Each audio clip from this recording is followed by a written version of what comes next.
I'll tell you what, your job sounds so much fun. It's so much cooler than like, oh, I'm an architect, you know. So, it's really great to be back on campus after so long. And you know, my sincere thanks to the Board of Trustees and also St. Andrew's School for such a high honor. I'll be honest, I was a bit shocked. I was only here for 2 years, and you know, which were my junior and my senior year. And you know, I can't remember when the last time I gave to the school. I should probably say those kinds of things. I don't remember when I gave to the school. I don't go to I haven't gone to the alumni party in a really long time.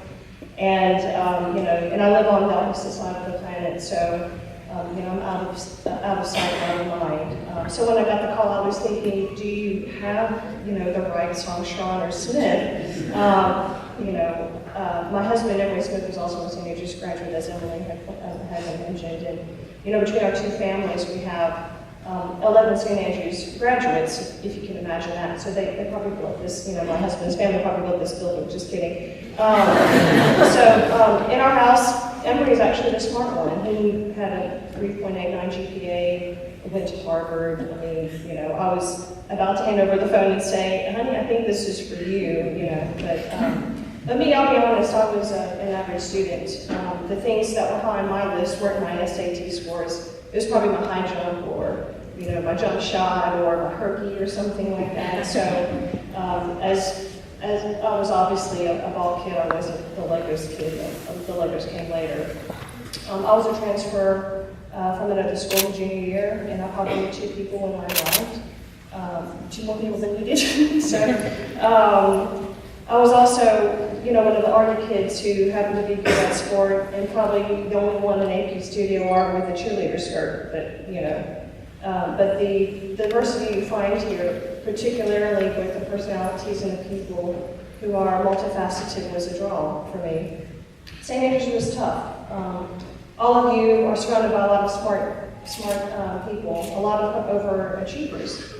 I read some stats on some of you guys, and what was it? 20% of you, 20% of the senior class were merit semifinalists or national achievement finalists. And well done, swim team and cross country. It's fun to win, right? So, but it's not an easy school, and it's not for wimps. For me, I didn't just attend St. Andrews, I survived St. Andrews. And maybe some of you feel the same way as I did back then. So how did I go from St. Andrews to launching a design company in a foreign country? Through tons of course correcting, also known as making lots of mistakes. I guess what I'm saying is that you don't have to have a plan forever. And it doesn't have to always be crystal clear. I had all kinds of plans. I was going to go to Millsaps, being pre-med, and go follow my parents' footsteps, who are both physicians here in Jackson. So pre-med didn't work out. Taking chemistry maybe twice, proved to me that it wasn't for me. Pre-med wasn't for me. So okay, I was going to study art history. I love the arts. I wanted to go back into my painting roots. I did pretty well in the painting studio portfolio, and if you remember Miss Beta Mitchell, she was my teacher, and so that was a really good time. I was going to study art history and continue to paint. Maybe own my own gallery in Jackson, have a house in Fondren, and I was going to get married at 23 and have some kids at 26, and so, the position in the arts, the nonprofit arts didn't work out, and the boyfriend didn't work out, so what's next? What do I want to be? At that point, I had no clue. So what did I want to be? And I wanted to be an architect when I was younger. I had 2 girlfriends who, when you're 11 years old, you play a lot, and you start drawing and doing these things. And their fathers were architects and doing residential, and us little girls were drawing these houses. And that's like, okay, well, this is maybe my my original love and my original passion. Who cares if it's more? There's more men than women in the field. That's why we'll do that. So I got into Tulane, and I was really dead set on going to Tulane. And then I got into Penn, I'm like, okay, wait a second, I got into other schools, you know, okay, this is interesting, and then I got into WashU, I'm like, okay, now I have to really think about, you know, is Tulane the best place? So I went to go visit the schools, you know, just to make sure that I was making the right decision. So, you know, I was planning on not liking these schools again. I wanted to go to Tulane. But I came back loving Philadelphia. It was a bit of a surprise to me.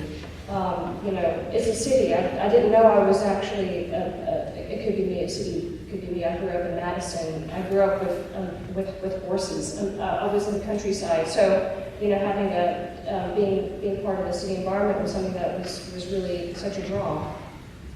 And you know, during my visit during the open house was great. Of the incoming class. There were lots of H'ers like me, tick. There were 50-50 men and women in the class, okay, tick. There was more theory and design and less, you know, techie things. That sounded great to me. And it was one of the best programs in the country. So, and that meant brownie points with my tiger mom, so that was a big tick. So now it's moved to the Northeast, land of Democrats and cold weather, you know, that's okay. I will say that architecture school was difficult. After my first semester, I called my mother and I said, Mom, I think I want to come home. My dad said, yay. My mom said no. My tiger mom said no. So, okay, we'll stay the course. So, you know, I was thinking if I could survive St. Andrews, and St. Andrews was a challenging time, I would say. There were lots of wonderful people here, and I learned a lot of things, but it was very, very difficult. And I said, if I can handle St. Andrews at that time of my life, I can handle Penn. You know, so that's what I did. I finished out. You know, so what next? Do I go back home to Jackson? You know, what do I do? I mean, I've invested so much time and money into Penn, and you know, I need to make it worth that investment somehow. I still need to keep discovering. So let's try to see what we can do. So I went to New York, more liberals, more cold weather, smaller apartments, if you can call them that. So I went up to New York and, you know, could do this. My plan was to stay for 2 years, get some experience, and my dad was always saying, come back home, you know. So that was the plan. And then, well, that's when we met Emory. Also while I'm here. It took 10 years, over 1,000 miles to meet and marry another St. Andrews alum. That wasn't part of the plan, you know, the plan was to, anyway, that wasn't part of the plan, but that's great. So we actually got married on campus. That was a surprise. We looked everywhere to have a wedding. We looked at, after looking at Minnell Gardens, the Forest Park, Capitol, and even the zoo. I remember driving down I-55, going south, you know, thinking, oh my gosh, we're going to have this wedding. And I was passing under the 220 overpass, and it was clear as a bell. Why not get married at the school in front of the pines, right next to the observatory? I used to go out there when I was a student and taking study breaks or go after track practice or just to kind of get away. So that was one of my favorite places on the campus. So that was 10 years ago, and since we've relocated to London for more professional experience, we were always supposed to, it's always this 2-year plan, we're always supposed to be there for 2 years, and we got a work permit there for 2 years, and we were going to come back to the States after that. But at that time, you know, things happen and the situation is different. We felt that we didn't learn enough about what London had to offer and the global connections that they had to offer, so we decided to stay. It's been 10 years over there. We stayed and we met a lot of friends, and which have now become our family, being away in a foreign country. And I launched SEAM, and SEAM has 20, it has projects in 20 different countries all over the world. All over the Middle East, Southeast Asia, and all the way down to Australia. So I've actually been to Australia, which it really takes a long time to get down there. It really takes a long time to get down there. So, last week in London, Emory and I were having dinner with one of our very good friends and also a fellow alum, Brian Craig, who happens to be Patrick Taylor's classmate. Is that right? So he was in town from New York. That's where he lives.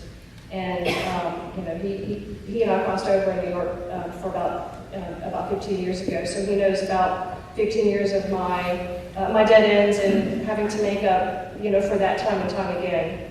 And you know, he also knows me from St. Andrews Beach 2 years below. So at dinner, he said, you know, he sometimes is my kind of my conscience, and sometimes he's like my therapist. And at dinner, he says, you know, if I could describe your life, you know, it would be something like what E.L. Doctor once said about writing, and I haven't looked this up because I don't really read novels anymore. So in a 1988 interview in Writers at Work, he says something about his writing style. It's like driving a car at night.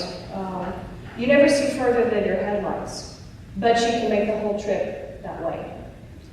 This is very applicable about how I've seen my path and my life, actually. So all of you here are surviving together. You'll have great memories, great friends, great skills for life, a community that continues beyond graduation. St. Andrews people are all over the place, by the way. There's a few more in London, and there's tons in New York. And I'll probably see them when I go to this later this week. You know, and in my case, I got a spouse out of it, so it's interesting.